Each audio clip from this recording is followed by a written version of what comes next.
नमस्कार, आपण पाहत आहे वन डे न्यूज आवाज सामान्य जनतेचा. Please subscribe.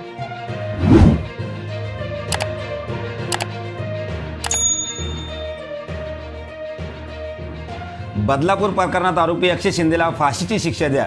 चिमुकल्या मुलीवर अक्षय शिंदे नावाच्या सफाई कर्मचाऱ्याने लैंगिक अत्याचार केल्याचा आरोप आहे. अक्षय शिंदे हा शाळेमध्ये सफाई कर्मचारी म्हणून रुजू होता. त्याने 2 चिमुकल्यावर अत्याचार केल्याचा आरोप आहे. चिमुकलींनी आपल्या आई वडिलांना याची माहिती दिली होती. त्यानंतर आई वडिलांनी पोलीस तक्रार दाखल केली होती. या प्रकरणी शाळा प्रशासन पोलीस यांच्याकडून प्रचंड निष्काळजीपणा झाला होता. याचा उद्रेक बदलापूरसह पूर्ण महाराष्ट्रात पाहण्यास मिळाला होता.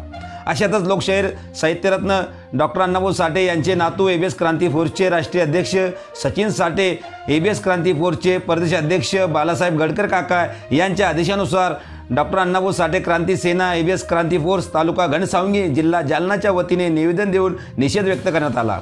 बदलापूर अत्याचार प्रकरणी निवेदन केंद्रीय गृहमंत्री राज्यमंत्री महाराष्ट्र राज्यामार्फत पोलीस निरीक्षक साहेब पोलीस स्टेशन घनसावंगी जिल्हा जालना निवेदन देऊन निषेध व्यक्त करण्यात आला. यावेळी उपस्थित जिल्हाध्यक्ष अर्जुन साबळे, तालुकाध्यक्ष महादेव शिंदे, तालुका सचिव सुरेश शिंदे, तालुका सचिव शिवाजी शिंदे, सकाराम शिंदे, महादेव शिंदे, विलास शिंदे, राहुल शिंदे, प्रकाश पाळीकराव, प्रकाश शिंदे, संतोष शिंदे, पांडुरंग वाघ, ज्ञानोबा साबळे, राजेश शिंदे, बाबूराव आदींचा समावेश होता. आपल्या परिसरातील ताज्या घडामोडी पाहण्यासाठी, अन्याय अत्याचाराला वाचा फोडण्यासाठी वन डे न्यूजला सबस्क्राईब करा व जास्तीत जास्त शेअर करा.